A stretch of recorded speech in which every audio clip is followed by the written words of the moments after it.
Om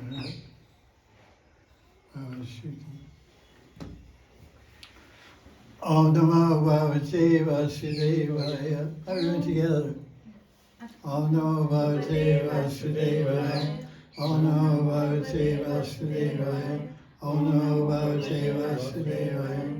Namayanam Namaskrityam Ram Cheva Narottamam Devyam Saraswatim Vyasam Tasotyam Adiraya Nashtabreshu Vajreshu Nityam Bhagavata Sevya Bhagavati Tvasake Bhaktir Bhakti Naisiki Krishna Swadao Mahapagate Brahmaganadi Visa Kalo Nashtadri Shamesha Puranakatanodita Sarvedanta Saramhi Shri Bhagavatam Ishyate Sarva Samriti Chistasya Nanyacha Sarvati Kuchit Krishna Toya Bhagavata Vivasavashai Prati Shogi Pratikshari Nanartakai Premaya Bhagavata Krishna Shriyanga Chaite Kaina Yate Govisham. So today's the 26th. 27. 27. Yesterday was Republic Day. Oh.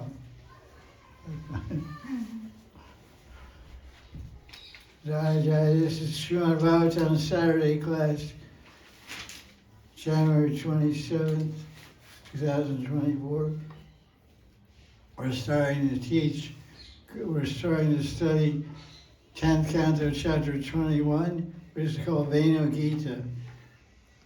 The song, the gopis are singing the glories of Krishna's Venu. And this is in autumn season before the Rasa dance. As Gopal explains, for several months before the Rasa dance, Krishna was practicing his flute to see what power the flute had. Power to control living entities, the power to make Yamuna flow backwards, the power to create clouds, power to create rain, and all kinds of different powers he was discovering by playing different ragas and tunes on his flute. Ultimately, he wanted the power to control the gopis. The gopis are the same as Krishna. Nothing and no one can control Krishna, but what? Love. So nothing but no one and nothing but love can control the gopis. So Krishna's flute, he had to keep practicing. He controlled deer, he controlled animals, peacocks, bees, so many animals and insects would come when he played his flute, but not the gopis. So he wanted to control the gopis. So he had to fill his flute with songs of love, and with the individual names of the gopis also. So the introduction to chapter 21 is Krishna went to the forest in the daytime, and the gopis back in Varsana, they heard the vibration of Krishna's flute from the distance, or we'll hear from the acharyas, they heard it in their heart. They heard the vibration in their heart, and they started glorifying it. And there's some verses are summarized here. The gopis are just saying in Venu Gita, the perfection of the eyes is to see Krishna playing his flute, taking the cows to the pasture. When Krishna plays his flute, the peacocks dance, the Devis and Devatas in airplanes have become vexed by Cupid, it means become infected by Cupid. The cows, ears of the cows stand on end when they hear the nectar of the flute. The cows become stunned and they stop drinking mother's milk. The birds stop flying. The birds stay in the branches of the tree and just close their eyes and meditate on the sound. The rivers become disturbed by amorous attraction of Krishna, and they stop their flow and they try to embrace Krishna's feet with their arms of their waves. So the waves are the arms of the rivers, the ocean. So when you go swimming in the ocean, the waves are The waves are the arms of the ocean embracing you. You can think like that. And then the Aboriginal women, the Shamar ladies, the Belinda women, they see the grass stain. When they hear Krishna play his flute, they look everywhere and they can't find Krishna. But they look down at the ground and they see the grass stained with red kumkum that fell off his feet, that came smeared on his feet when he held them upon a perspiring, when Krishna held his feet upon a perspiring breast of the gopis. And that kumkum from their breast came painted his feet. That's an interesting way to, so Krishna does wear red color on his feet. Not exactly footlack, but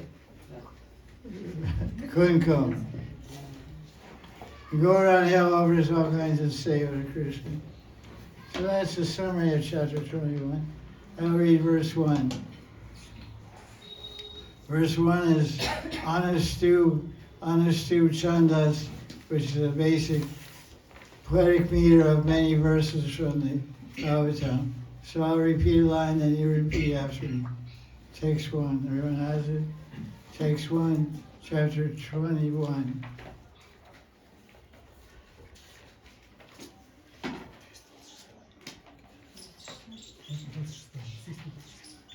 (21:1).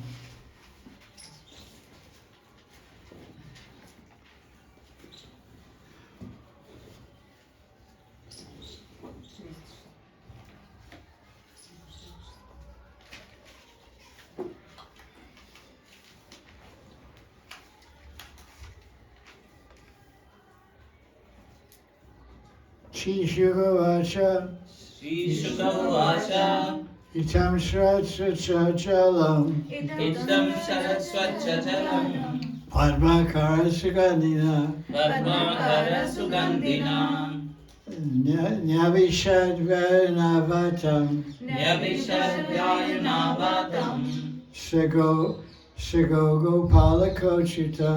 Sago Gopala Kochuta. So on the first line, we may recognize Sharat season. Sharat, what is autumn called? Autumn season. Sharat Ritu.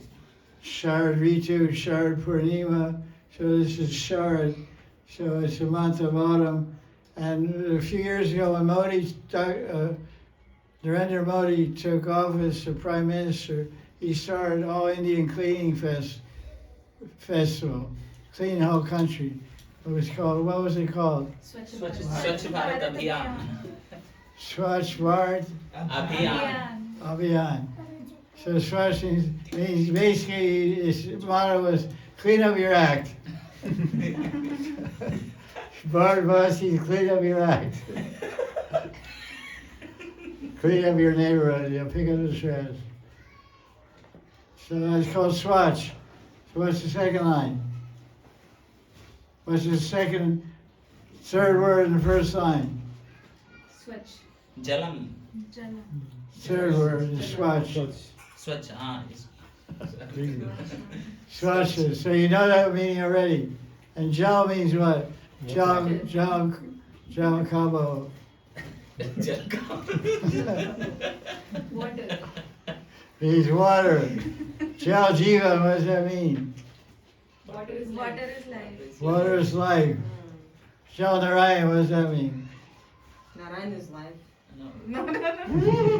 That's true. Water Narayan. No one's going to argue with that one. Narayan is like, Paramam is Narayan, Chaturabhuj Narayan in the heart. Shiradakshay Narayan, Vishnu, he's definitely life. But what does Jal Narayan mean? Narayan in the form of water. God is water, water is life, Narayan is life. She came to the conclusion. Okay, so something about in the short season, the water is clear. Right? Because in the rainy season, what happens? It rains and it washes down the hills and the fields, and then all the water turns to muddy water. So all the lakes and all the water is all dirt, not dirty, just filled with mud, and it's not clear. But when after rainy season, autumn season, the water becomes clear. So the clear lakes in autumn. So what grows in lakes? Padma. So Padma Kara Sugandhina. So what does the second line mean? Sudan Padma. What does Gandha mean? Fragrance. It means fragrance. Kusam. Kusam means fragrant. Kusam, fragrant flowers. Kusam surura. Kusam means fragrant. Parimala. Is that a Hindi word or? Yes, Hindi also. Parimala. Parimala means fragrant, right? I think it's Sanskrit also. Parimala, Kusam, Sugandhi. Okay, so the water is clear in the lakes in autumn and it's full of lotus flowers, very fragrant. So you know 2 lines, right? That's good. Very good. Now the 3rd line. Nyavi Shad Vayana Vata.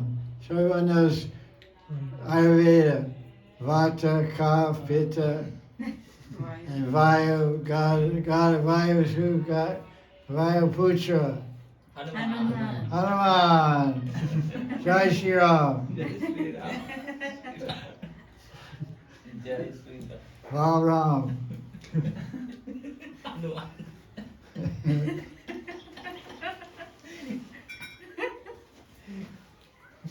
So there you go. So about something about the wind. So the wind must be what? What's the logical idea here? Fragrant. The wind is carrying Fragrance. the sweet fragrance of Lotus grown. lotus flowers growing in a lake. Sharad Jalam, right? Sugandhina, Padmakara Sugandhina, Vayana. Shastra also follows logic, unlike most Indians. The logical Indian is you can't find. They're intelligent, yes, but logical, not. So Gova Gopala Chuta. So who is that? Go means cows, right? Yes. Gopala means Covered by. guys that protect cows. Pala means nourish, protect, feed. Pala, Gopala.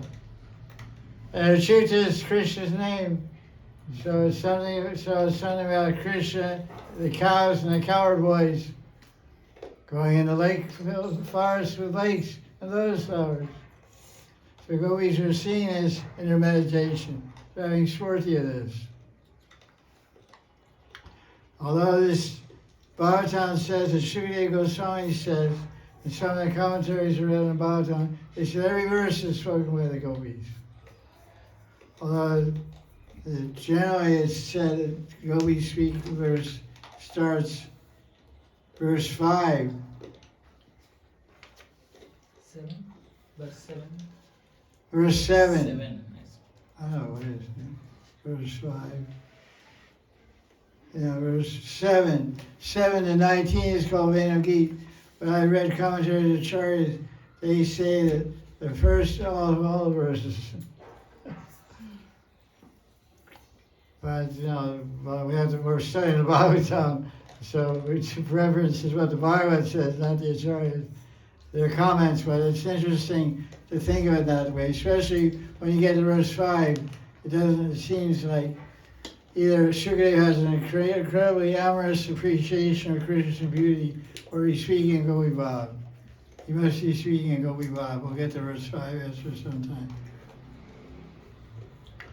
So let's see the translation. The Vrindavan forest was filled with clear autumn waters and cooled by breezes, perfumed with the fragrance of lotus flowers, growing in the clear lakes. Achyuta, Krishna, accompanied by his cows and cowherd boys, entered the Vrindavan forest. Like the word, what is the third line, the first word, what does it mean? And Nyavisha, entering. It sounds like Pravesh. What word does it sound like? Pravesh. Pravisha. Pravisha. Pravesh. Kriya Pravesh? Ralika's Kriya Pravesh ceremony? Kitty cats are invited? Mice are invited? Rats? Dogs? Avesh, they say in the essential truth, Yata Avesha, Yata Pravesha. You hear that? It's under A. There's essential truth A, because A, B, and C, and there's different recordings. So it comes under A. Yata Avesha, Yata Pravesha. What does it mean?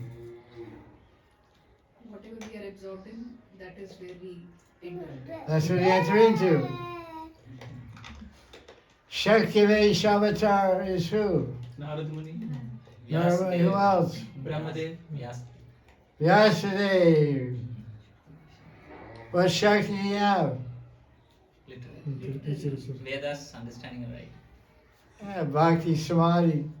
You entered Bhakti Samadhi and saw the whole Leela and Rasa of Krishna. That's what he's ever read about it.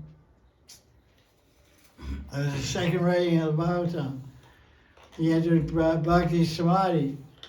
And he saw Leela and he felt the Leela and he understood the Rasas and Bhavas. Then he wrote them in the 10th canto.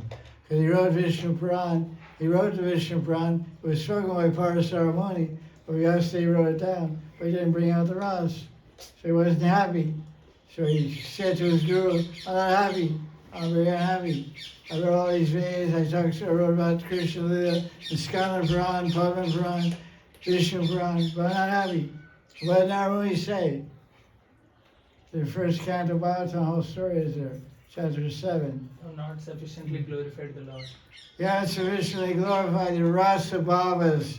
Rasa Bhavas of Krishna Vrindavan. So go back, do your homework again.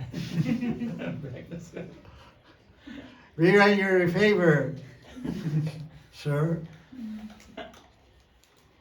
So this is a very nice meditation. They're one place, but their hearts and minds are somewhere else. Does it sound familiar? Yes. You're supposed to be us every day. Yeah. Sing for Lila Smaran and meditation. We're sitting wherever we're sitting, but our hearts and minds are supposed to travel to Goloka Vrindavan.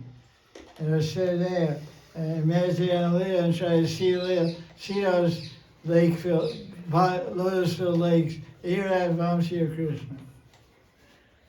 Just like in dreams, you hear everything, you see everything, you smell the pizza in a dream. I remember I used to live there when I used to live in it was in Jagannathpuri. When I walked from my ashram on the beach, walk inside to see the temple of Jagannath, the Singadwar entrance. And the Patita Bhava and the Jagannath, I take darshan because I can't go inside. So I go there every day to just have darshan. And when I turned right, I walked down my street, I turned right, there was a bakery on that street. As soon as I turned the street, I saw fresh bread. There was a mostly bread bakery. I go, oh, wow. Whole wheat bread, so it was very hard to walk by that factory, you know. It's all vulgar, of course, but it felt so good. So that sometimes I dream at night, because where my room was, you could hear the waves crashing on the sand. It's very nice to see. Very close, like 50 meters from the ocean. It was really a great place. It got knocked down, and they made a hotel there after some time. But anyway,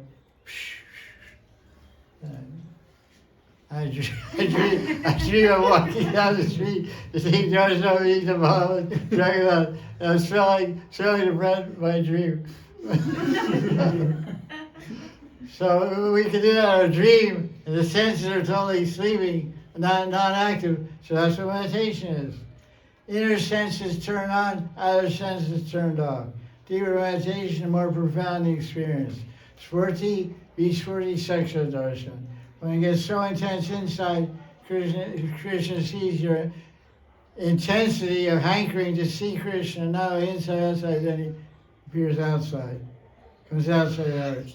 Dhruva Maharaj was seeing Vishnu in the heart, and then Vishnu came out of his heart. Narada Muni was seeing Krishna in his heart, Krishna came out of his heart. This is the example of intense meditation, samadhi meditation. You see inside her, and then you go and see, see. You go, you're not, hey, nice to see you. I waited a long time to have your stars come. Millions of years, So let's see what we have here, other translations from our Gita Press edition.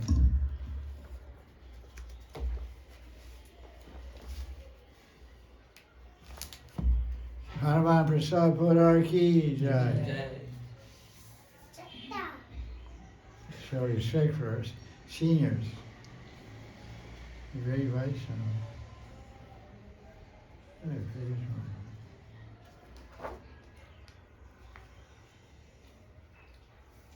Oh, Sean.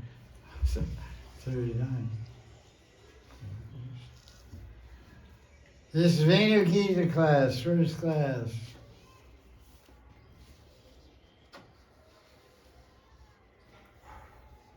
Chinese.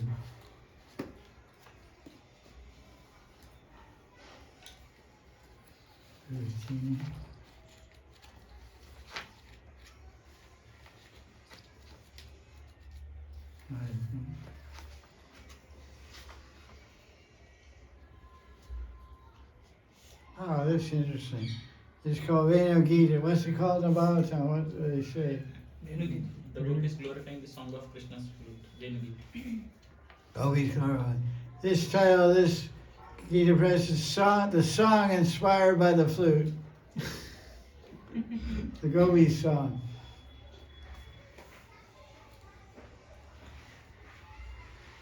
Accompanied by the cows and cowboys, Sri Krishna entered deep into the forest of Vrindavan, where the waters made transparent by autumn and fanned by a breeze charged with the fragrance of lotus beds. Lotus buds, I guess. Blooming lotus flowers. Lotus beds, that's also there, but it's not really now. Let's see what else we have here. Srila Prabhupada's translation.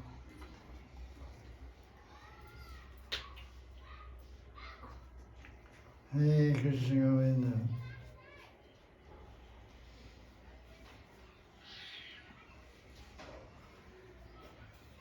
How many after having darshan, the new Murti and the Yodhya Ramchandra, how many of you had a spontaneous desire to go to Ayodhya? No? That's You guys are too shreds, too nishtha in your It's mind. very grand temple. I thought I had a really cute face. Yes. I want to go to darshan. Oh. But I'm not gonna go.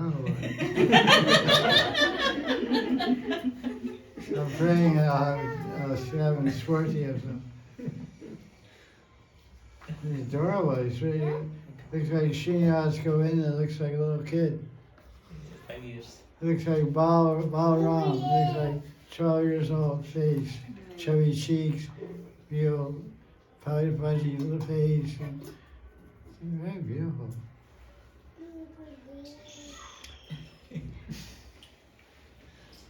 Krishna was very pleased with the atmosphere of the forest, where flowers bloomed and bees and drones hum very jubilantly. While the birds, trees and branches were all looking very happy. Trees and branches were looking very happy. That's pretty cool. Krishna tending the cows, becoming by Bala and the cowboys, began to vibrate his transcendental flute. That's a nice idea. That's Prabhupada's idea, verse number 1. Let's look at the commentaries. Let me see, I have another Vrindavan Shampoo that discusses Venu Gita also.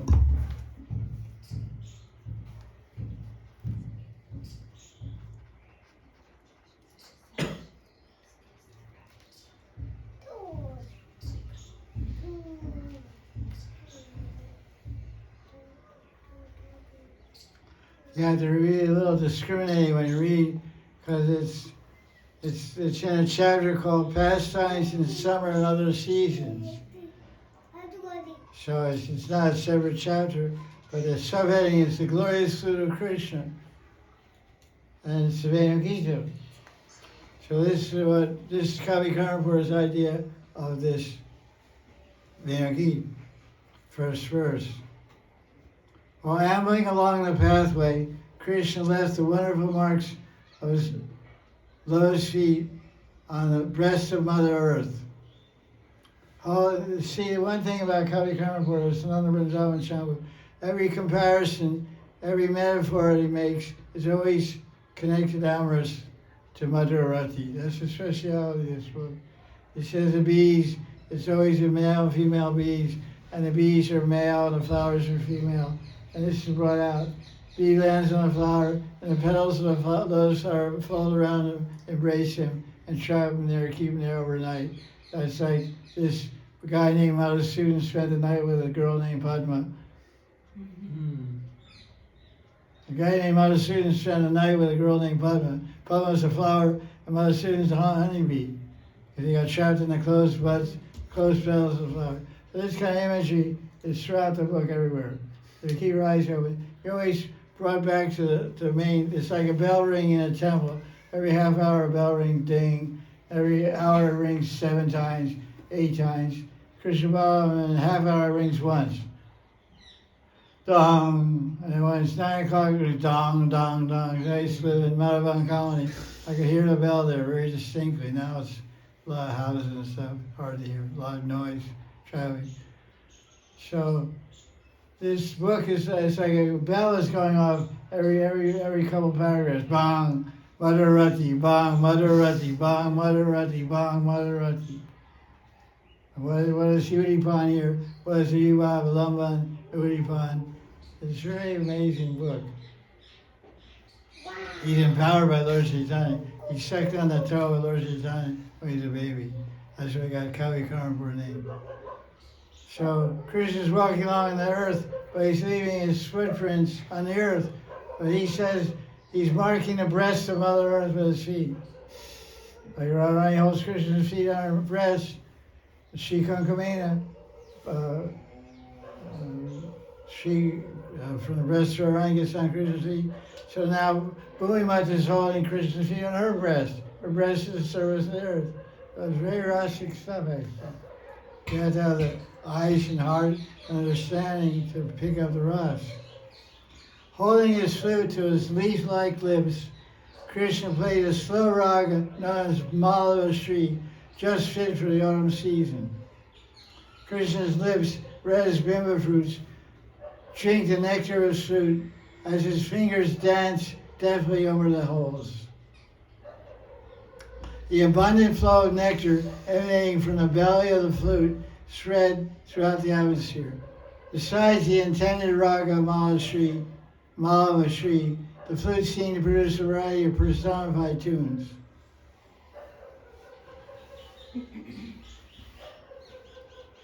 Wow. This is verse 1 and 1 and 2 actually. I'll read the whole thing, then we'll go back to read more of verse 1 and 2. It's very nice. It's not a Vrindavan Shampoo, it's one of my favorite books of Mahanidhi Swami production. It's out of print, unfortunately. I don't feel like spending the money to print it. It costs a lot of money. It doesn't sell very many copies. So. You get it on Amazon, it's there. Krishna's face looked very attractive, brightened by his beautiful white teeth shining within his fresh leaf-like lips. Receiving, see here how it goes. Receiving a kiss from Krishna's dazzling, smiling face. The language is great, right? The flute. Flute is Vamshi. Vamshi is female. Murli is female. Venu is male. This is Murli. Receiving a kiss from Krishna's dazzling, smiling face, the flute enjoyed the same fortune as his charming lovers. Indeed, the Murli is devoid of defects, even though it's full of holes. Holes are called dosh. So the flute has 7 holes and 8 holes. So the dosh, you're full of dosh, but you're faultless. You're full of holes, but you're holeless.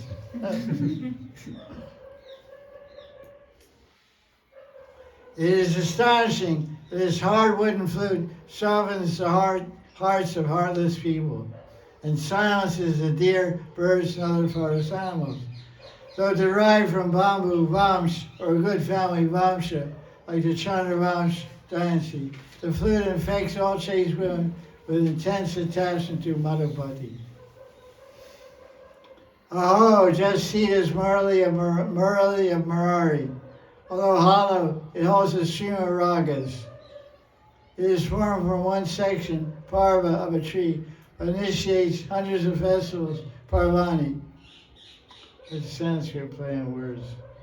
The sweet sound of the Murli simultaneously stuns the whole universe and fills everyone with joy. Murari's sweet flute melodies engage the 3 worlds in marvelous pastimes.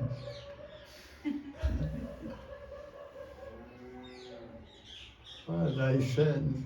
Murari's sweet flute melodies engage the 3 worlds in marvelous pastimes.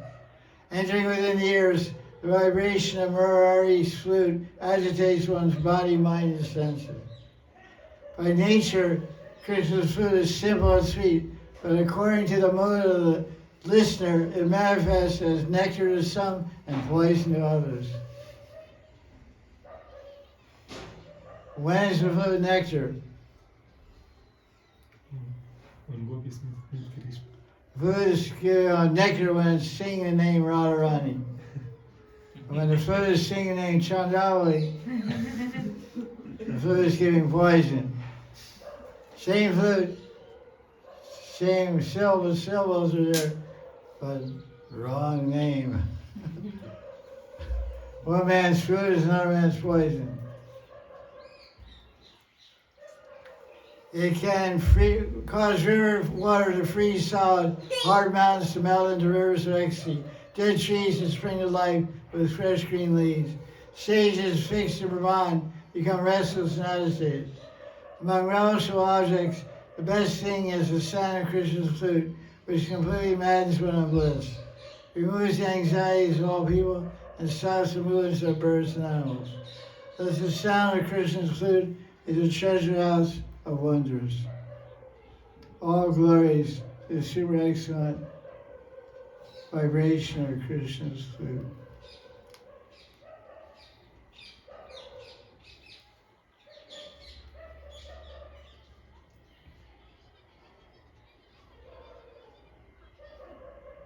Okay, that's that. Not around Shambhaki. Let's see what commentaries we have, verse number 1. Okay, seeing dogs. What are they seeing? I don't know. Something important.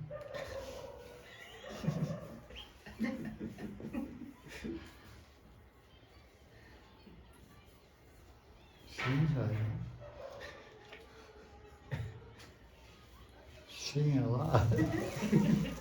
Verse 1.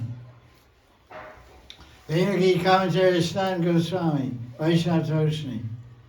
After describing autumn season, Shukadeva tells the pastime of Krishna They occurred in short season. Setting, he describes the setting here. This is Uripan Vibhav. Calm wind carrying fragrance of blossoming lotus flowers in the fall from the lakes and rivers whose waters are clear after money rain season.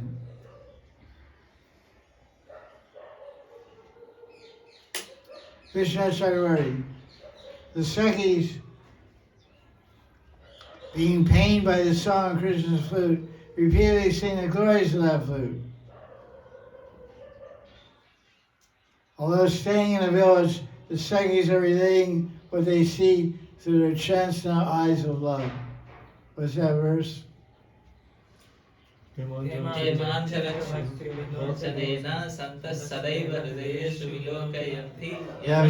Sundara Chinta Ganasrupa Govindamana Purusham. So they're seeing with their eyes of love. That's how to see. You can see everything with the eyes of love. Namely, the various charming activities Krishna performs upon entering the forest. So they're sitting in Varsana and they're seeing Krishna enter the forest at Govardhan. That's the power. It's called Prem Dristi. Bhakti Vilochanena.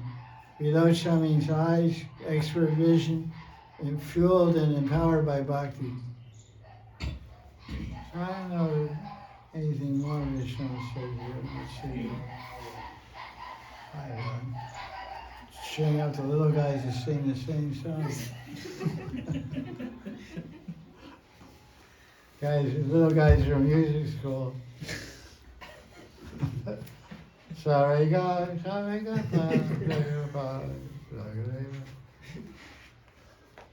They have to catch up the tune. Right, Swara and Raga,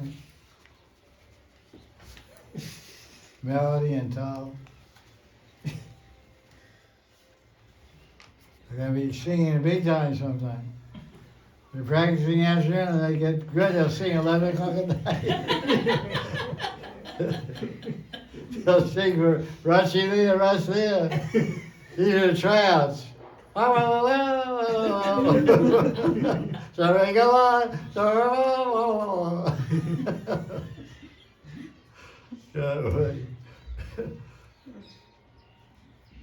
Every word is a song. Every bark is every bark is a song, every word is a song. You have to feel like that. Otherwise you can't live here for too long, you know.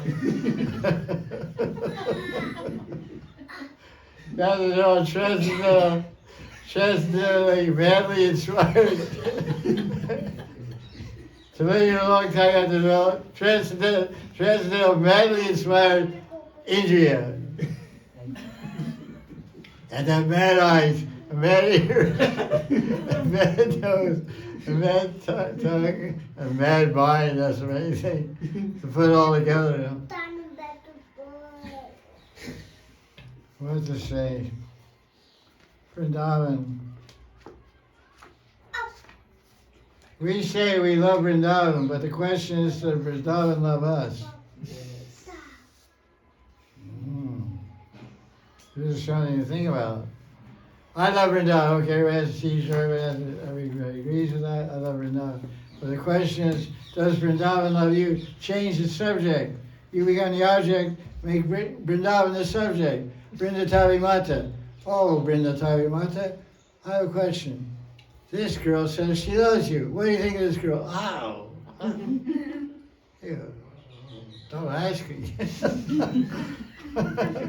Oh, excuse me. Sorry, didn't bring up bad things. Okay, any more questions on this? So this is called Udipami Bhav. Bhav means the hero and the heroine, lover and beloved. So it's talking about, who is it talking about? Who's the hero here in this verse 1? Krishna. It's called Vibhav Alamban Vishai, Prem Vishai, Vishai Alamban. Krishna, Vibhav, five factors to make Rasa Swadan, Vibhav, Anubhav, Savibhav, Vyavasaribhav, Sairati. So he's doing his dharma, taking care of the cows, and he's enjoying his Sakiras with all the boys, and he's inciting all the gopis with Madhurati. His flute playing is one of the Udipans, and Madhurati is Krishna's flute. One of the inspirations for love is Krishna's flute. You hear his flute song. Inspiration for love is Udipan. Udipan, Udi means rise up, get up, inspire, excite, exciting, stimulant. Udipan, like Deepavali, lights you up. Lights up your firecrackers.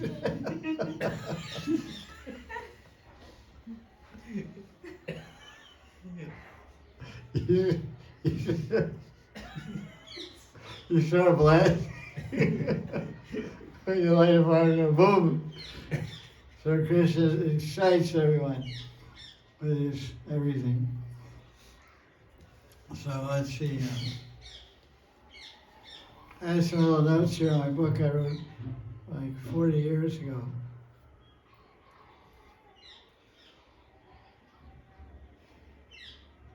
In the autumn season, the whole atmosphere is surging with joy. The word in this last line is Gopala Chuta. Chuta means Krishna. He's infallible. Means he never deviates from his nature. He never gives up his qualities of mercy, beauty, and sweet pastime. He never fails to keep his word to please his devotees. There's a verse from Chaitanya Charitamrita. My Gurudev, I think I mentioned in GSS. It's from Chaitanya Charitamrita. I asked a question to my Gurudev. I think we discussed it last Sunday, for my Nectar Notes 2018. I said, how is it we channel these astakams in Karti? Vrindadevi astakam, Radha astakam, Yuga astakam, Radhakund astakam, Gauran astakam, and all these boons and benedictions are promised. If you chant Yuga astakam, you get darshan and Hare Krishna together. And so we do it every day for Karti, hoping to get that benediction, that boon, that blessing. So how does this happen? I asked my Gurudev. He quoted this verse from Chaitanya Charitamrita that Krishna's main duty is to please his devotees.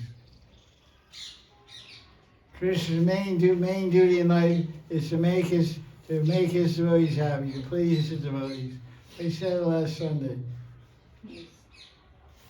In the verse, Madhya Lila 15, 1.166. 15th chapter, Madhya, what verse? 166. 166. 66. 166. Krishna says, my main duty is to please my devotees. So Rupa Goswami is writing these prayers, Raghunath Das is writing, Krishna Das Kaviraj, Narottam Das, and we're chanting with faith, we're chanting these prayers. I'm praying to the author of the prayers. I'm praying to Radha Krishna, the subject of the prayer, praying to Giriraj, and we're chanting Gauran Astakam. And so Krishna, he has to please his devotees, me. I'm his devotee, so he has to please me. So his main duty is to please the devotee, make him happy. So one fine day we'll get darshan of Radha Krishna by chanting Yuga Astakam. That's the conclusion. So, the Chuta means one who keeps his promise. Chuta means it doesn't fail. One nice definition of what Chuta means: one who never fails to reciprocate in love with your love. In other words, Krishna is not the kind of lover of this material world. Lovers of this material world, you give everything, and they take everything, and then they leave you flat. They run away. Krishna is not like that. In other words, Krishna is infallible. He never fails. When I was a little kid in a grammar school, we had a project working with clay. We were working with white molding clay. We had an oven, we had a kiln in the classroom, the arts and crafts classroom. So we all made little wall plaques out of clay. We put a hook in the back of it. You can hang on the wall, and it says something on it. So I made my little plaque I made out of white molding clay with some blue coloring here and there, some little flowers. It was like 9 years old or something like that. 9 years of arts and crafts in school. And my quotation I put, my mother hung it in her bedroom. It's called "Love Never Fails." It's right, 9 years old. Love never fails. My parents got divorced. But it was maybe before that.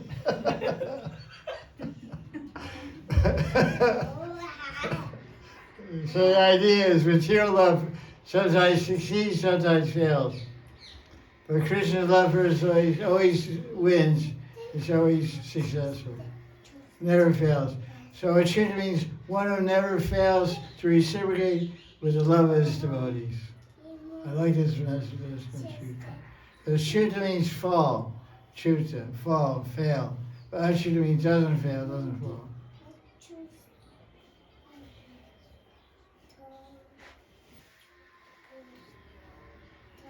So I had one note I had there.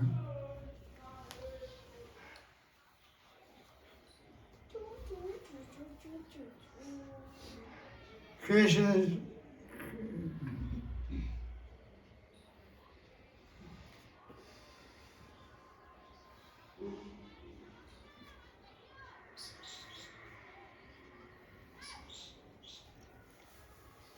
because Krishna enters the forest, even flowers that don't bloom in autumn season will blossom then. Even spring flowers are blossoming when Krishna enters the forest. Although the gopis are home in the village, they can see Krishna on the bank of the Yamuna within their hearts because they're totally immersed in remembering Krishna's pastimes.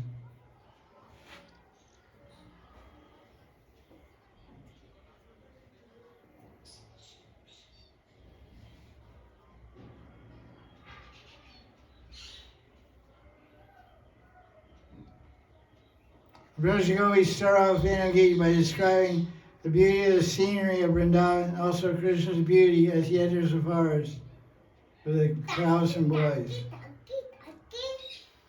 Okay, text number 2.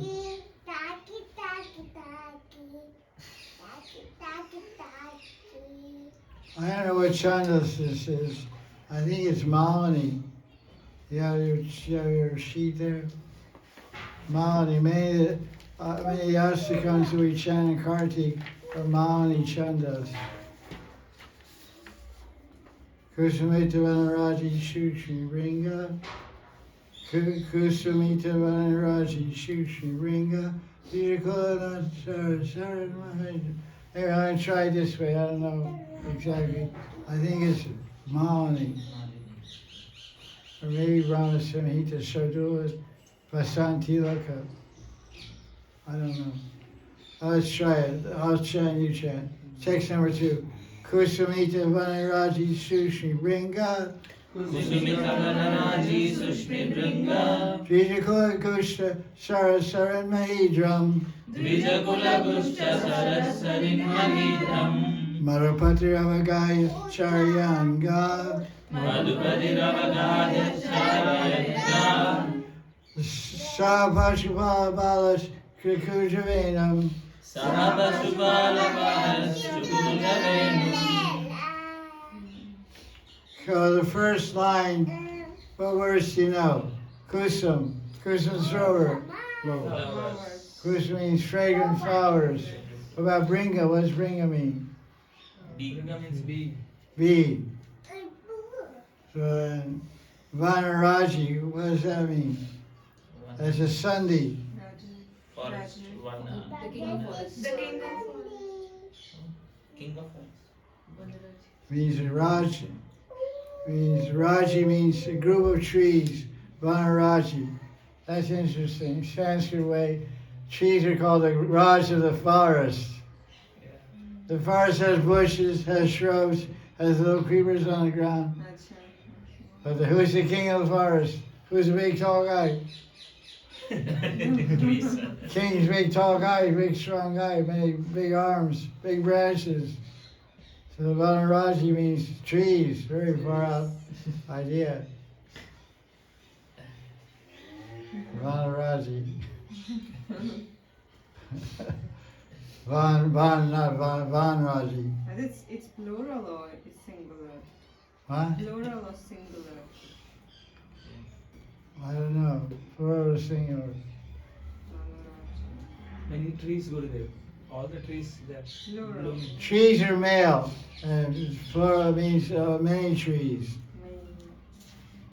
Vanaraji. Vanaraji. That's cool. Says right here, among groups of trees. So now, okay, we know that there's some trees and there's some bumblebees and there's fragrant flowers. Dvija Kula. What does Dvija mean? It's a twice born. Dvija. Ja means Janma. Janmaishwarya Shuddha Shibir. Janmotsava. Janmastami. Jan means birth. And Dvi means two. Dwa. Dwa. D. Dwa. Two births. So how's it two births? Why is a bird called Dvija? Egg Twice and born. then breaking. Comes out of the mother's womb, boom, egg. Comes out egg, then sits on the egg. Blink, comes out again. Yeah. Makes his final appearance. Advanced appearance booking, and then finally makes a break for it. So it's easy, born twice. How many times were you born? Twice. Twice.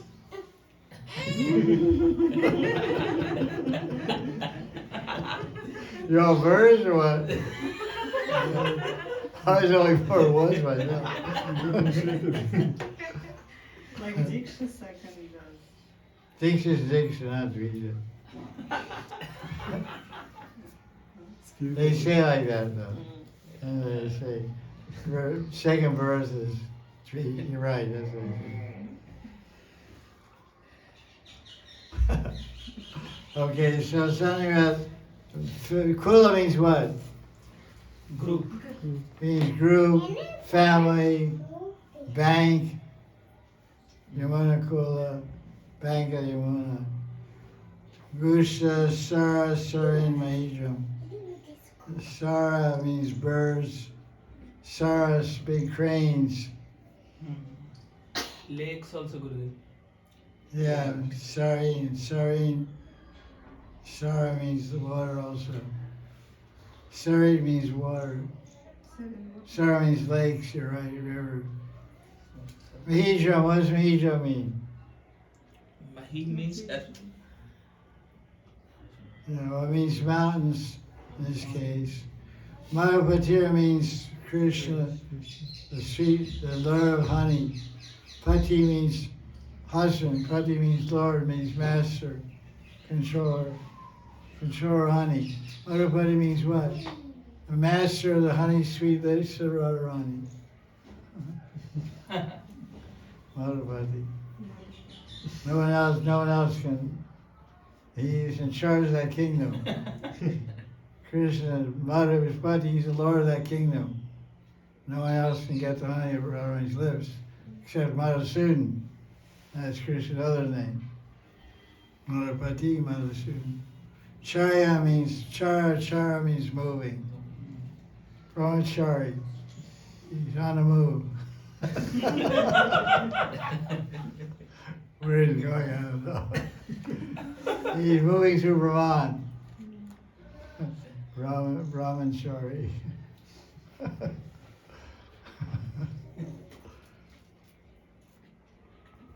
So somebody's moving. I'm a guy I don't know. So Pasha means what? Animals. Pashupati Das, the Lord of the animals, Lord of the creatures. Sa means with. Pashupala, Pa means protector. Balash means Balaram. little guys. Bala. Shakuja Venu. Shakuja, we don't know what Shakuja means. Vibration. Means vibration. Venu means flute. So Krishna's playing his flute and all these things are happening.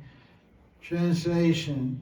The lakes, rivers, and hills of Vrindavan resound with the sound of Madan bees and flocks of birds. Moving about the flowering trees. In the coming of the cowboys and Balaram, Krishna, Madhupati, enters that forest while herding the cows and begins to vibrate his flute. Let's see what other translation we have here.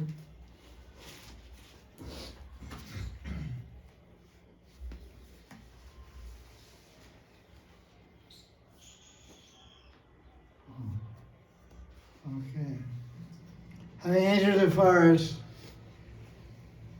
the lakes, streams, and mountains were resonant with the sweet warbling of birds and sweet humming of bees, intoxicated by the presence of rosewood trees in full bloom, and pasturing cows in the company of Balaram and cowards.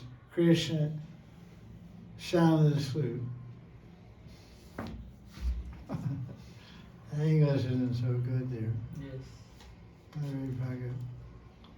So let's see what we have here. This is Prabhupada's English original Krishna book.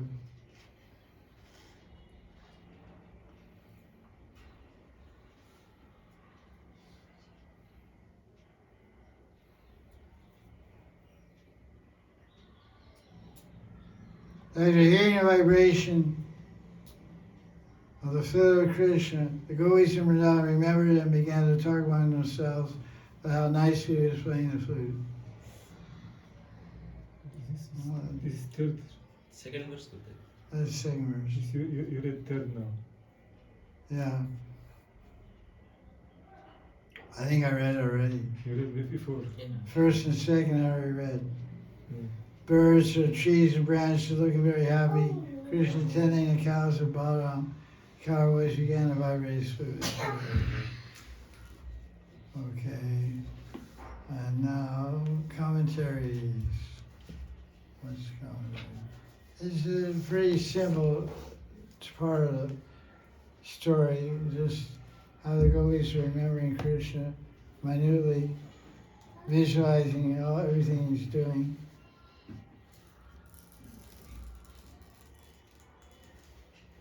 Sanatana Goswami says, here this verse is describing the inflaming effect of Cupid. Madhupati is the master of a particular kind of intoxicating drink. They make drinks with honey wine.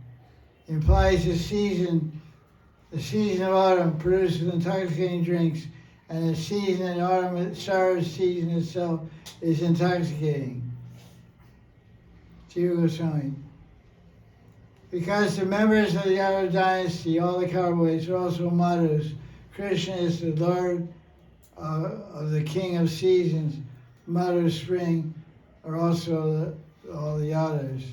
His entrance in the forest brings the extraordinary beauty of springtime. So although it's autumn, like Madhupati means, Madhu is name for spring.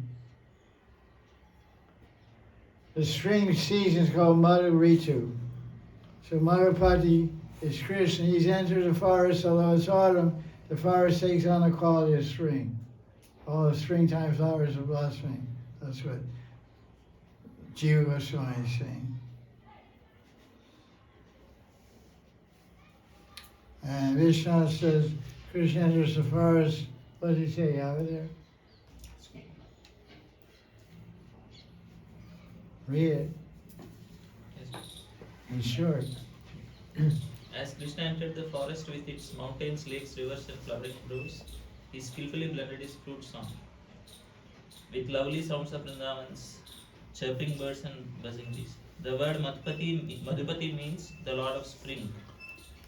The inference is that when Krishna, the personification of spring, entered the forest in the autumn, the forest became beautiful with spring flowers. Krishna went along with Balram and the cowherd boys to herd the cows. But it's not mentioned here that they played flutes. Only Krishna played the flute. Therefore, Venu Gita, song of the flute and pipe orchestra. That's pretty cool.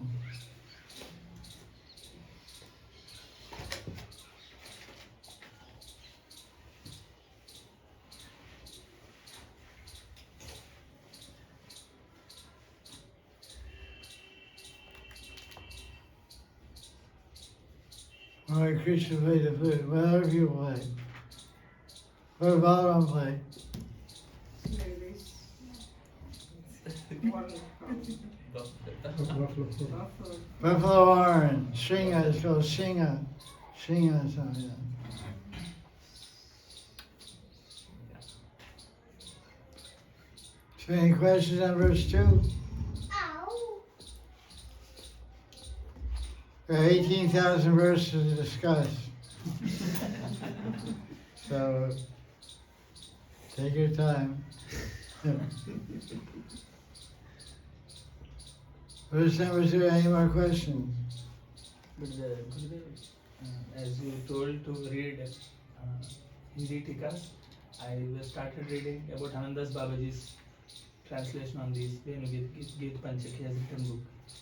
In that, Anandas Babaji was actually mentioning that he was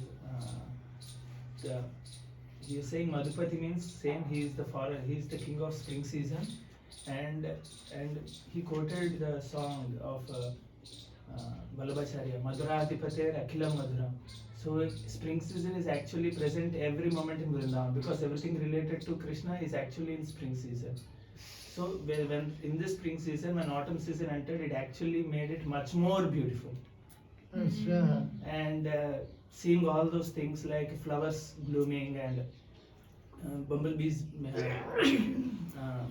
are chirping around everything, then he actually got attacked by the Cupid's arrows when he was going that time. So he said that, okay, now cowherd boys, you start herding the cows, and he went to the far away to the Kadamba trees, Nepadruma Tala means he sat on the stem near the roots of Kadamba tree, and he was very sad, crying basically. Then Subala saw this, so he ran there and said, Krishna, what happened? Hey Saka, what happened? Please tell me what happened. Then he said, nothing, you go. Then he said, please tell me what happened. Then he said, I saw Vrajramani every day I'm seeing, and I'm not able to forget her. And she is you tell her name. He asked. Then he says, I cannot describe, I don't know her name, but she is most beautiful. Her blue eyes, like that he starts describing. Then Subala says, she is nothing but Radharani. And what is her name? Krishna immediately asks, what is her name? He says, Sri Radhika. Oh, Radhika, I got a love letter from her with her, two of her girlfriends came and gave me, I rejected. I'm very sad now. Krishna says that I already got a love letter from her. I'm very sad now. Then Subala says, okay, now you start playing your flute. I'll go and get the Radharani. That's how Venu Gita started. So nicely. That's right, Rasi. Yeah. Quoting everything. Wow. That's another wow. Wow. Nice, huh? It's in Hindi. Yes. Well, you have it? Pancham Gita, I think it's called. Gita Panchak. There it is. Yeah, the Pickle Market bookstore. Driving the nectar. Yeah, yes, really. Well, let's see what we have here. It says in the verse number 2, it says Dvija Kula Gushta. Dvija Kula Gushta means, like we say, Goshta Braj. Goshta means Goshta, Goshtendra. Ghosh Center, the king of the pasture grounds, is Nanda Baba. So Ghosh means sounds. We already told you that before. Ghosh means sound. Cows are oh. So the pasture grounds, imagine 9 lakhs of cows, and they can't be too quiet. They're all coming home calling for the babies. Oh, baby, watch out. So it's pretty loud. So Gusha, the word Gusha means the birds that make a lot of noise. So this is what happened. The peacocks, the male peacocks were calling K, which means Krishna. They're saying K, K-Ka, K-Ka, K-Ka, K-Ka, K-Ka, K-Ka. The male peacocks were saying K, which means who else but Krishna can fully enchant the heart of Radharani. And the female peacock called Pian, called out Ka. Well, who other than Radharani can tie down the mad elephant of Krishna's mind? K-Ka, K-Ka. And fully control him by her sweet love.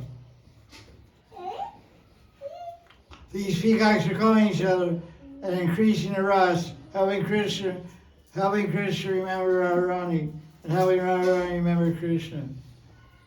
So that's what this phrase means, Drija Kula Gusha. In the second line, verse 2, Drija Kula Gusha. They were saying loud. This specific word is in Keka. So this is a note I had from 35 years ago. Some commentary, I don't know where I picked it up somewhere.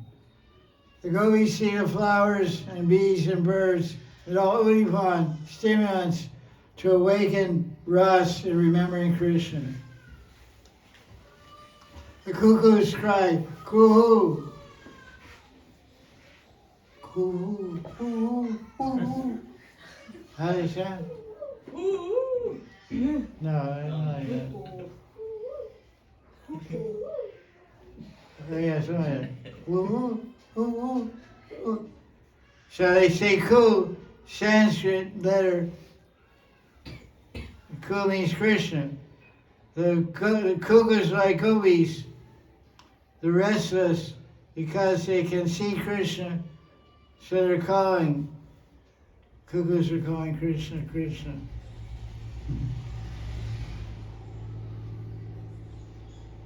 Okay, I think that's all I have here for this one.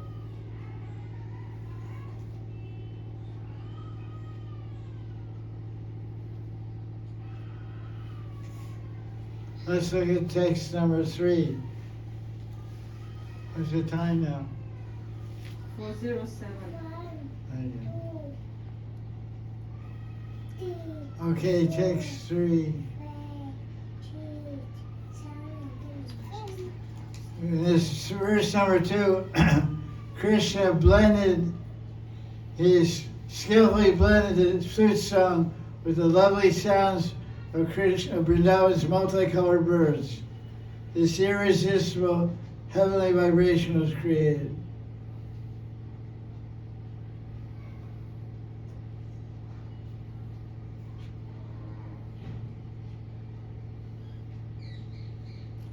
Subal, Sridham, Sudama, and the cowboys are playing their flutes, horns, and panpipes in harmony with Krishna's flute.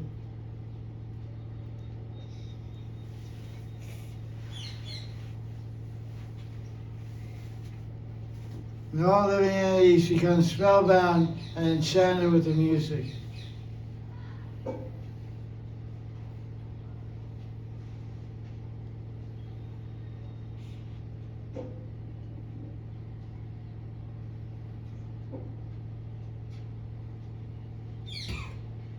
Introduction of verse number 3.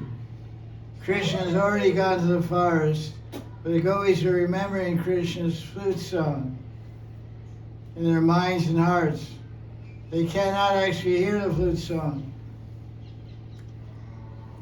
I made a note. It's like you go to a rock and roll concert. You go to some music concert, it can be sitar, classical Indian music, and you go there for 2 or 3 hours, you hear it, then you leave and you go back home to your room. When you lie in your bed, you're still vibrating. Yeah, yes, good. Your heart and mind are still vibrating with that music, that sitar music or that violin music or rock and roll or whatever. And so the gopis, they heard Krishna's flute so many times, playing, calling them for Raslila. So now they're remembering it and they're hearing it in their memory. They're hearing his flute. That's why they're able to say Krishna's vibrating his flute. They're hearing. They're not there, but they're hearing it. So we're not in the concert. The concert's 5 hours over. 5 hours already over. We're lying on our bed. There's no Ravi Shankar playing the sitar. There's no concert going on about hearing the sitar. So the gopis are like that. So let's chant this verse. This Anastu Chandas. Tad Brajashriya Ashutya. Tat Brajaspriya Ashrutya. Venu Gitam Smarodayam. Venu Gitam Smarodayam. Kasit Paroksham Krishnasya. Kasit Paroksham Krishnasya. Sasakibhyo Vavanayan. Svasagibhyon Vavarnayan. Vavarnayan. Yo goes with N. Sasakibhyon Vavarnayan. You see it? The yo, when it has a comma, has a apostrophe after Sakibhyo, yo goes with N. So Sakibhyon Vavarnayan. You see it? Saki? So Sakibhyon Vavarnayan. So let's look at the verse. Tad means that. You write that in your word for word. Tad is used all the time. Tad sounds like that. T-H-A-T, T-A-T-H, and T-A-T, tad. Tad means that. Brojastri, what does that mean? Gopis. Gopis. Ladies of the Braj. Ashutya, After hearing. what does it mean? After hearing. After hearing. Venu Gitam, song of the flute. What is the name for Cupid? Smara Murtima. Smara. Smara. Krishna is called Smara Murtiman. What does that mean? Cupid personified. Personification of Cupid. He's a form of erotic love. Smara means not smart and not remembrance. No, you don't want to remember. You don't want to remember that. You're in trouble. The Smara. That's Swaran. This is Smara. Smara Garala Kandana. Smara Gala Kandam. This is Gopi Gita. Yeah. Gita Govind. Gita Govind. Gita Govinda. Smara Gala Kandam. Mahashirasi Shirasi. Mandanam. Mandanam. Devi Padapallavam Dharamata. I'm burning in lust. The poison of lust. Swara Garla Kandanam. Please, Kanda, break Kanda Kirtan. Well, this is not Akanda, it's a Kanda. Swara Garla, please break this poison of lust, lusty desires, by putting your cool feet on my head to relieve the poison. That's why we put our head on the feet of Guru. And our heads are burning. Our heads and heart are burning with lust. We put on the feet of Guru. Guru gets burn marks on Guru gets burn marks on his feet from where your fire touches his feet. I put some barline ointment on my feet after.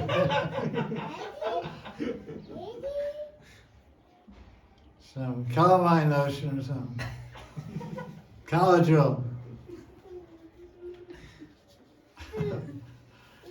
So, Madam, Uday means Udilarana. Uday means Chandrodaya Mandir. What does that mean? Mayapur Chandrodaya Mandir. Raising. Rising. What does Uday mean? That means mo- Rising sun. rising. Rising sun. Rising. Rising. Uday means rising. Rising. Uday Mountain. Eastern Mountain. Smart Uday, what's rising?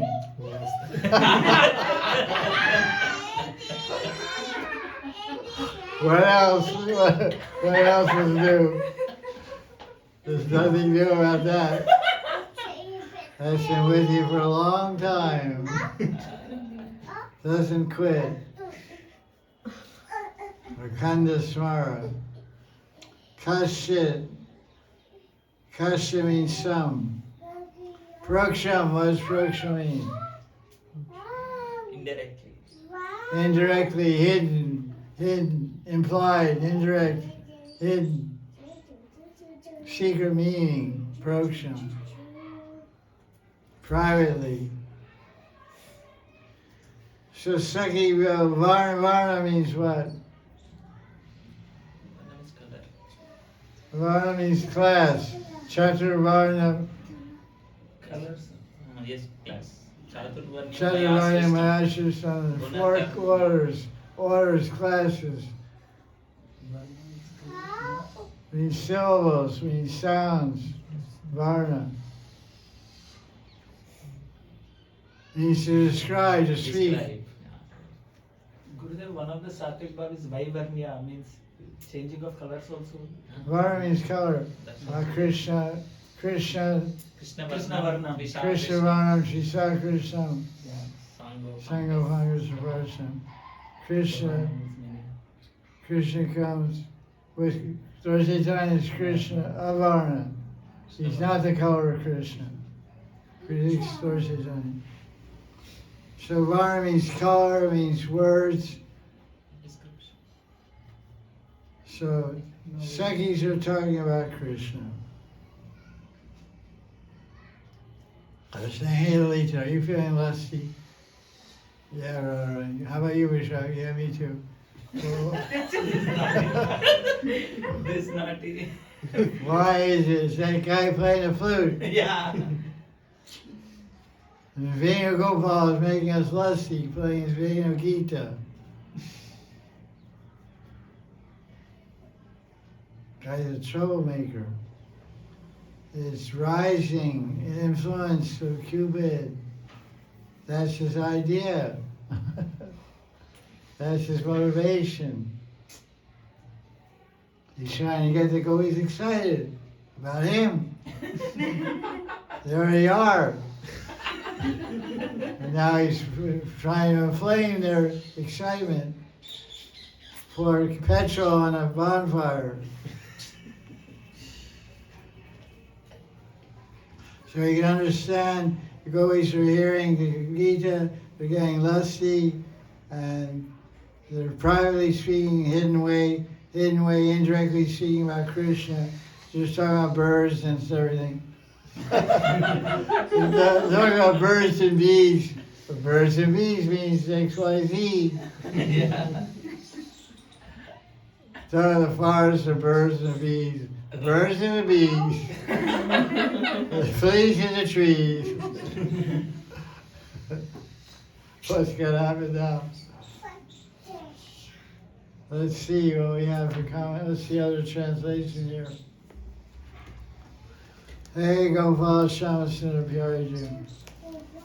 Kripakaro.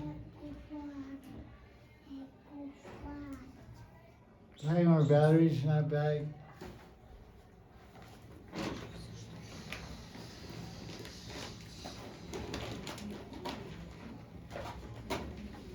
Let me see.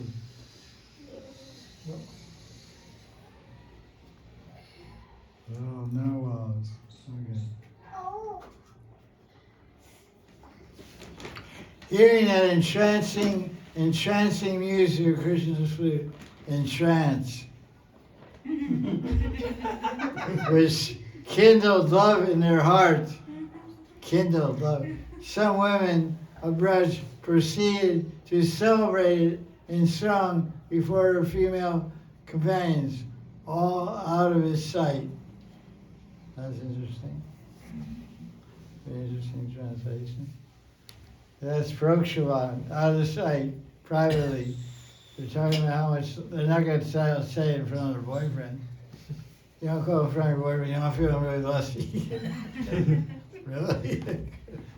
Good news. Yeah, it may indicate it in some other indirect way, but don't be so blunt, especially Gopi. Has some culture on something. But tries eating the girls to themselves, you know.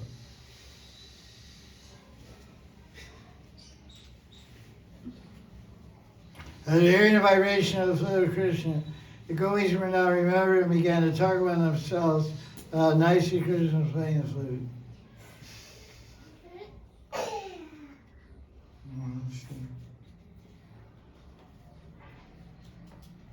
While the gopis were describing the sweet vibration of Krishna's flute, this Prabhupada translated, they also remembered their pastimes with him, and their minds became disturbed. And they were unable to describe completely the beautiful vibration. See if it is. Not good. Krishna is really making trouble.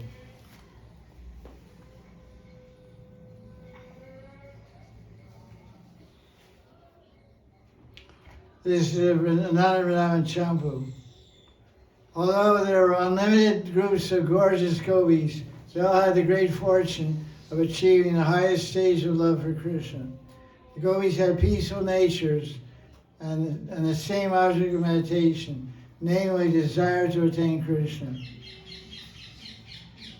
These splendid beauties of Vrindavan prayed only for Krishna's supreme friendship.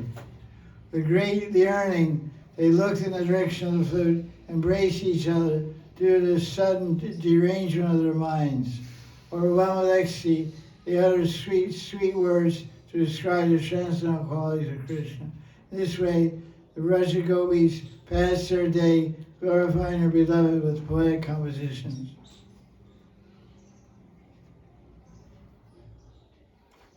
That was actually verse 6. I got ahead again here. All right. Let's look at some commentaries on this. The verse 3, huh? Yes. Okay, Raj.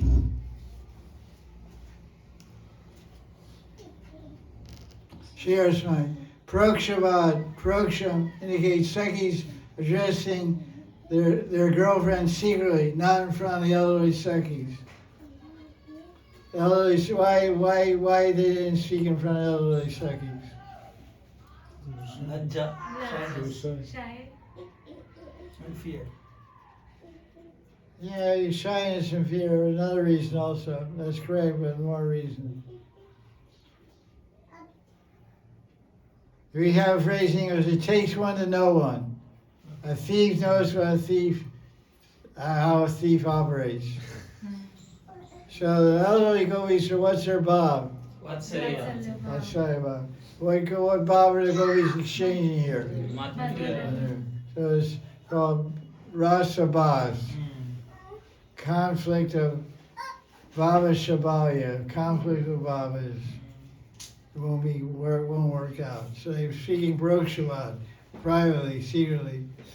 Proksha means privately.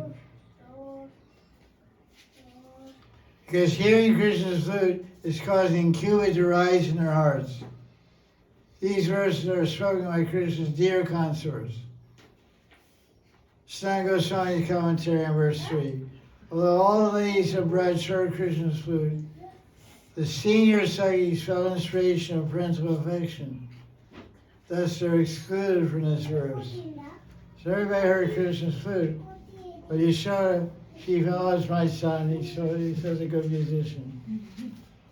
So Smara Odiyam, well, Yashoda wasn't getting Smara Odiyam. Kirti, the mother of Radharani, wasn't having smart odium by hearing the flute, but her daughter was. And her second daughter, who's her second daughter? Ananga. Ananga, she was getting fully Anangized. Yeah, spiritual eyes have Anangized. Be careful. Don't get Anangized. That's it for that. Let's see what Vishwanath has to say here. Vishwanath! Hey Vishwanath! Sankara Bhava Ki Jai.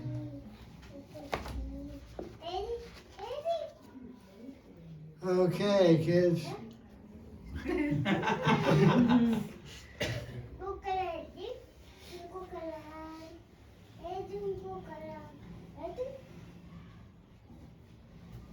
The word ferocious indirectly is used for the gopis who are located far away from Krishna in the village.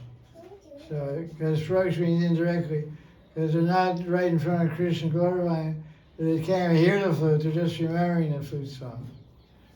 They know now it's Purvan Leela, 8:24 in the morning to 10:48. Krishna's gone out for Gocharan Leela.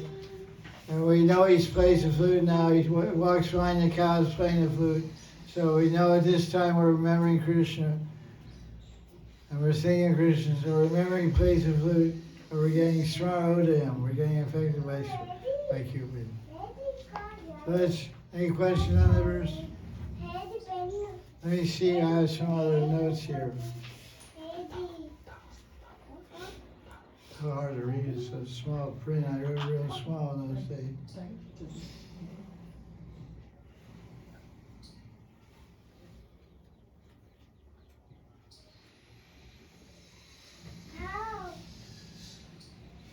Krishna controls all living entities in Braj with the song of his flute. Even nature is controlled.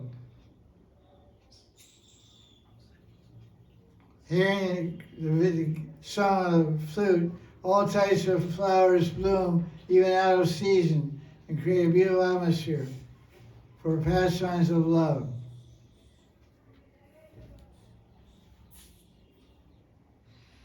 When the gopis hear the Venu Gita, they think it's beautiful. But the sound of Krishna's flute has different effects.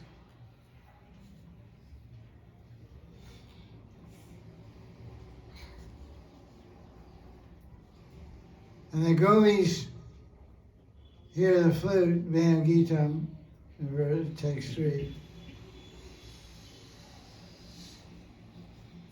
They think the flute is calling me, Radha.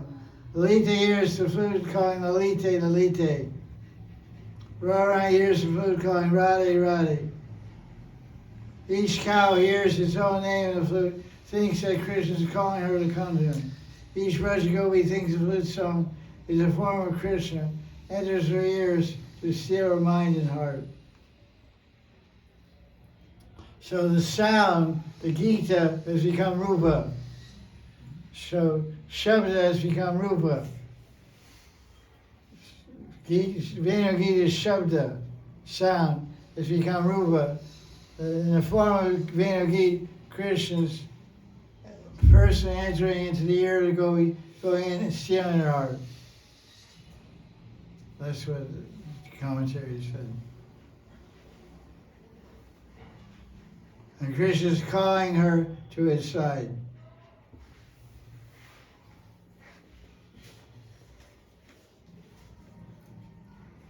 When the gopis see that their minds and hearts stolen by Krishna, they immediately run after the thief who stole them.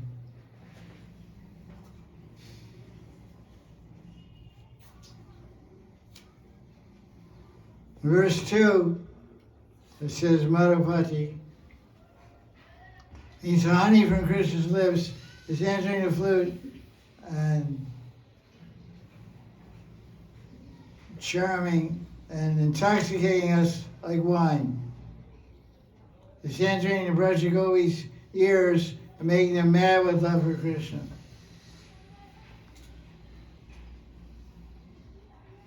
The word paroksha is there because the gopis are displaying avahita bhav, which means they're expressing their feelings in a covered, concealed manner to close friends.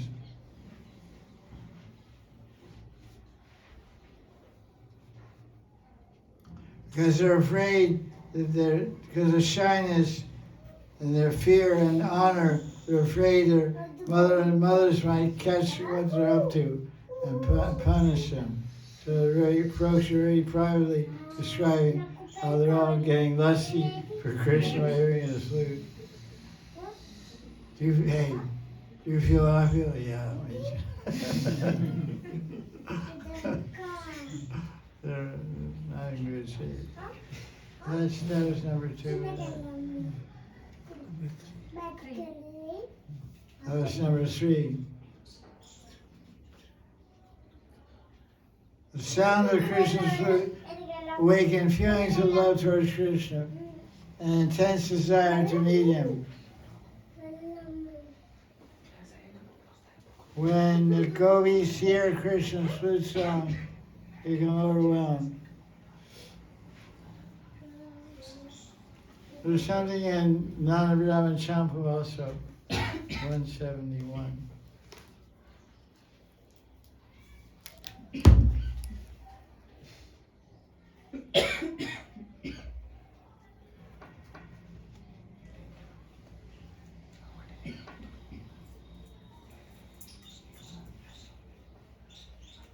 I said that. Because this Smara Udayam, the gopis, intense lust, amorous, lusty desires arising in their hearts, their minds become disturbed, so the gopis start embracing each other. Because they can't embrace Krishna because he's too far away. So they express that intense romantic attraction, the desire to embrace their lover, Krishna, Madhupati, by embracing each other.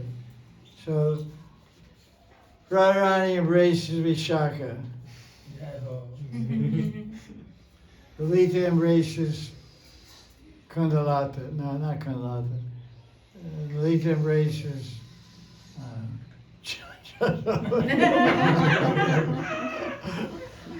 Lalita embraces Turgavidya. I don't know how they pair off. But Vishaka is a preferable embracing one. So let's read text 4. Anustu Chandas. I had some water. I'm really thirsty.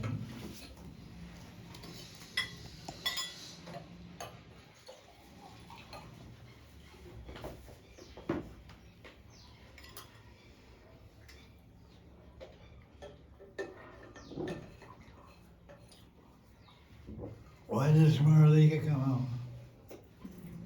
8.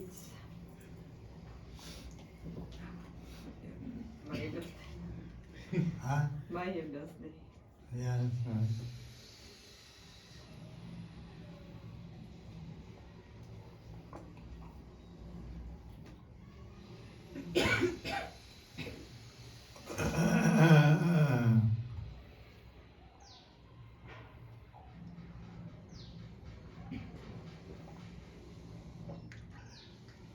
Nada's book sounds ecstatic. Punishing Gita, wow. Yeah, all this stuff packed over your head. You sure your Gita is gonna be great. Big future.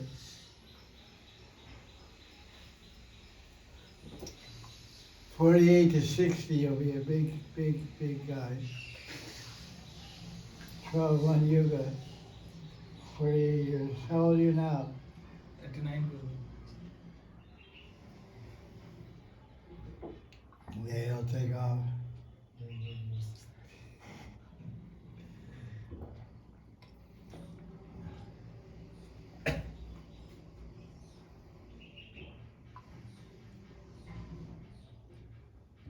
Your launching pad is Vrindavan. Any rocket ship launched from Vrindavan and land ends up in a lotus feet of Radharani.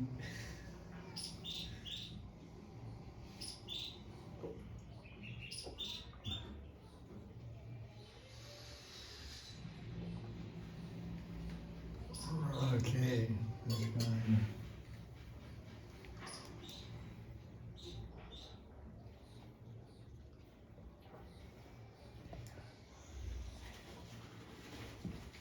Takes war. Honest too. Tavanitum arabda Tadvadunaitum arabdha Smarantya Krishna Cheshtam Smarantya Krishna Chestitam Nashikan Smaravegena Nasakam Smaravegena Vikshipta Manaso Nripa. Vikshipta Manaso Nripa.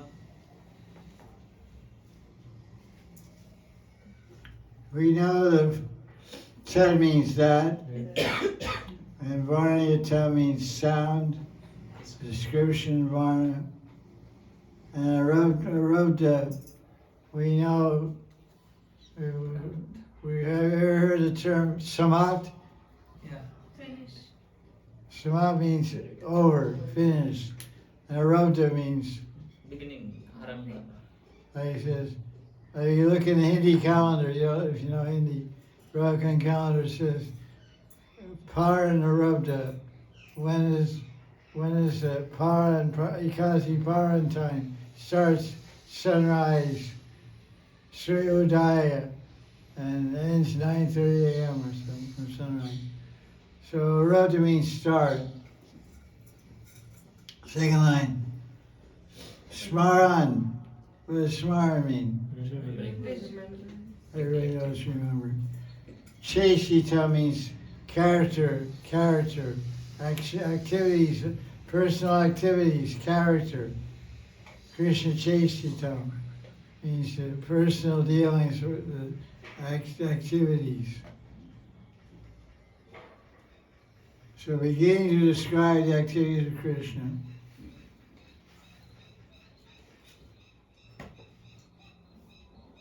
But remember,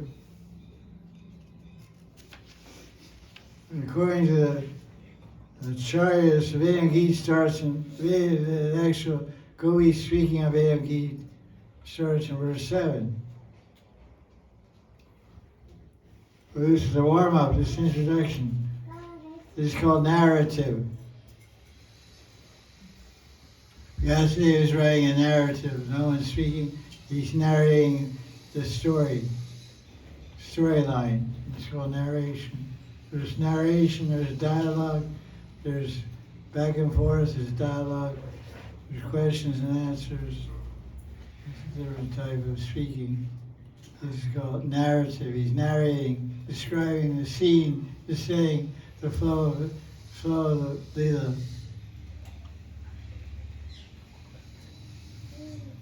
Nashikam. What does Nashikam mean? Ashkan. Yeah, we don't know that. We know it. What is Vega? Vacha Vega. Nubya Shamrita. Vega means force, pushing, force. Vega. Shmara Vega. What does that mean? Force from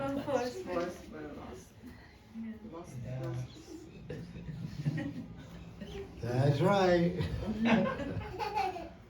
You know what I mean?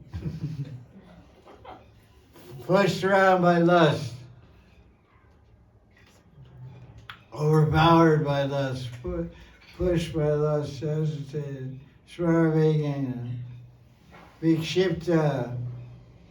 Vikshipta means agitated. What does manasa mean? Mind. Nipa means king. Nipa. And Nipa means king. Vachuvegam. We know about Vachuvegam, Masakulavegam. You know about smiling? Yeah, I think so. You're over 12 years old? You're under 100? From 12 to 100, you know about it. The pushing is the same, the fire diminishes. Firepower. Is that right? Yeah.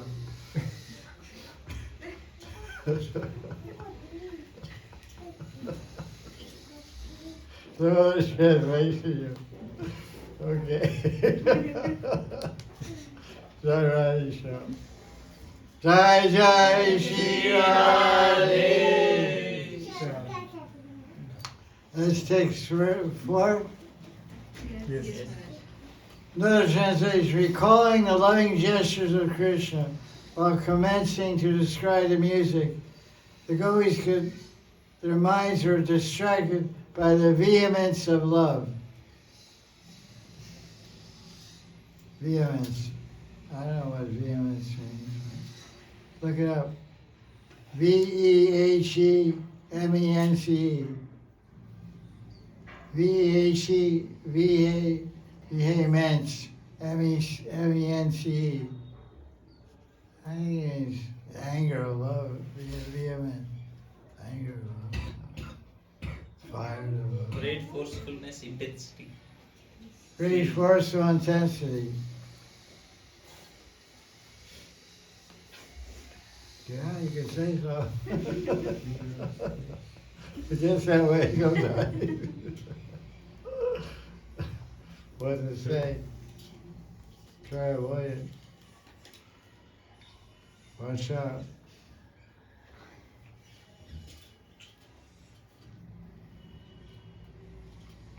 When the gopis were describing the sweet vibration of Krishna's food, their minds got disturbed and they were unable to completely describe the beautiful vibration. So they got so agitated they couldn't talk. That's not too good. Let's see some other commentaries here. Oh, gopis, where's the gopis? Where are you?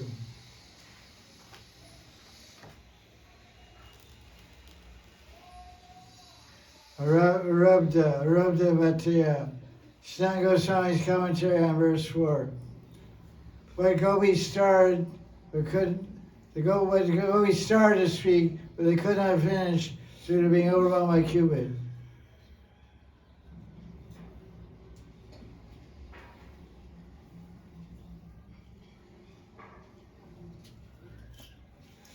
It was spoken by Shukadeva out of his distress because he was feeling special sentiment in himself in telling this pastime. But sometimes it says Shukadeva was oftentimes identifying with the gopis.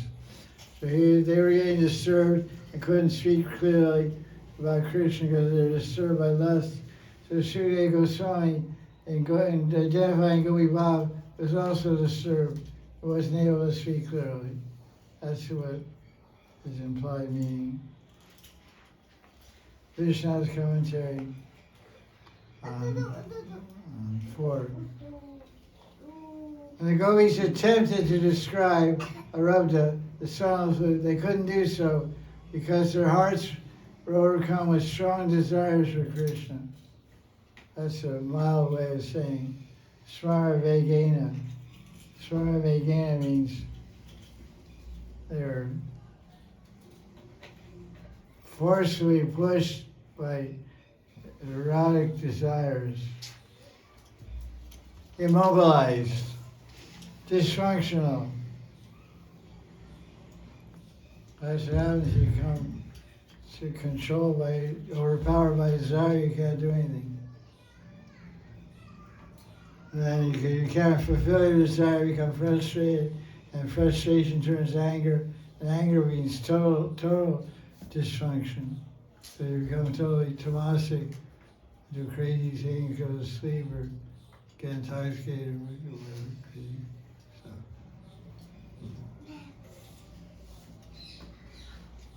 Text 4. That was text 4. Smaravegena. As soon as the gopis remembered and described the sweetness of Krishna's flute, they were overwhelmed with strong feelings of affection and full of intense desire to meet Krishna arrived.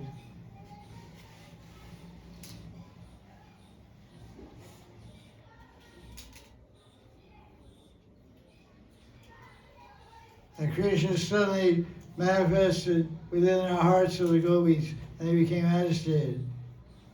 Well, that's interesting comment. Any comments on this verse?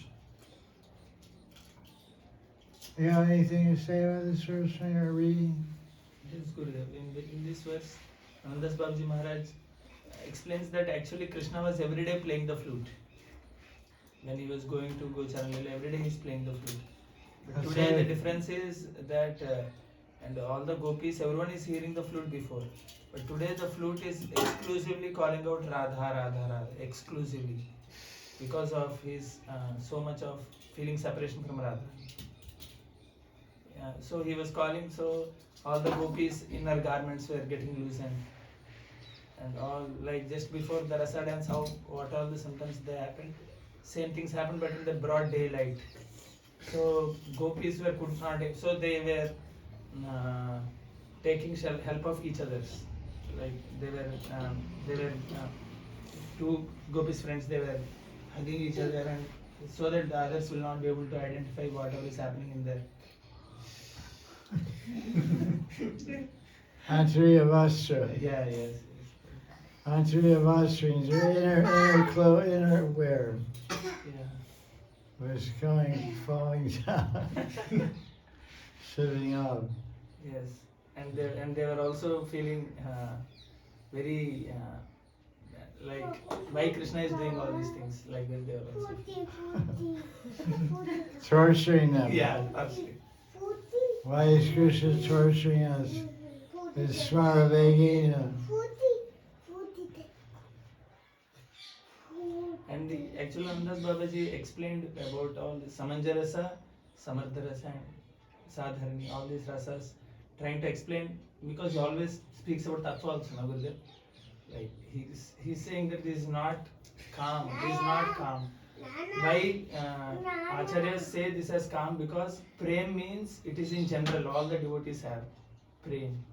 But Rupa Goswami mentioned this as calm to signify that this is a special type of prem. It is not normal calm that we see in the material world.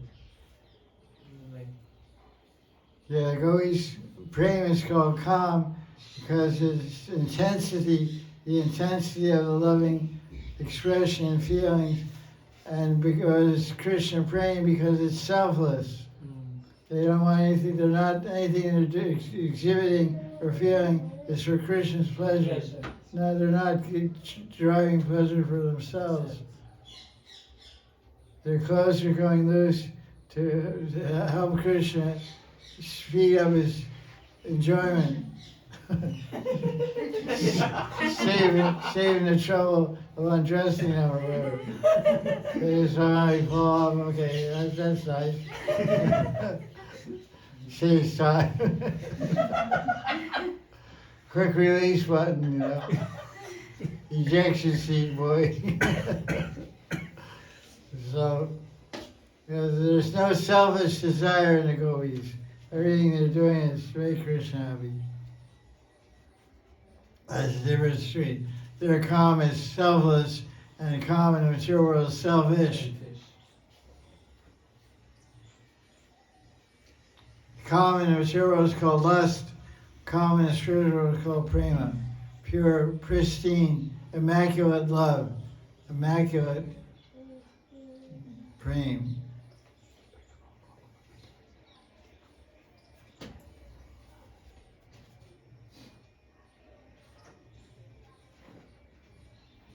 Actually, the similar description Das Goswami gives in one of the 108 names, Gurudev. Vamsikadhvani Vishramsi Nivi Bandha Grahatura. By hearing the flute sound of Krishna, the Nivi Bandha is opened up. Where is that? One of the 108 names of Radharani is this. Oh, yeah. Vamsikadhvani Vishramsi, they just like as she heard the flute sound, the Nivi Bandha, Nivi means the undergarments.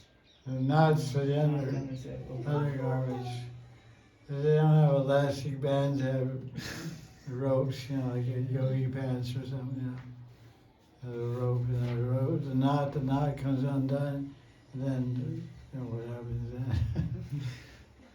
Anandas Babaji actually brings everything and puts in one leela. That's his expertise.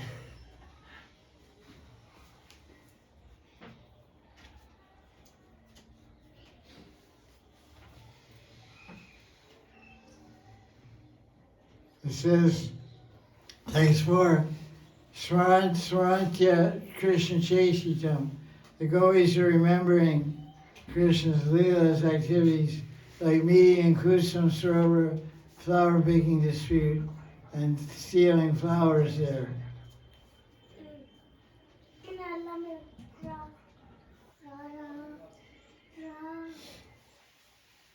Okay. I'll read text 5. What's the time now? 4:51. 4:51. I think we'll just get started. I think next Saturday there's class. Not next, 2 weeks there's no class. Next Saturday we'll start with verse number 5. Then we have a pen. What's the date next Saturday? Huh? 3rd February. Okay.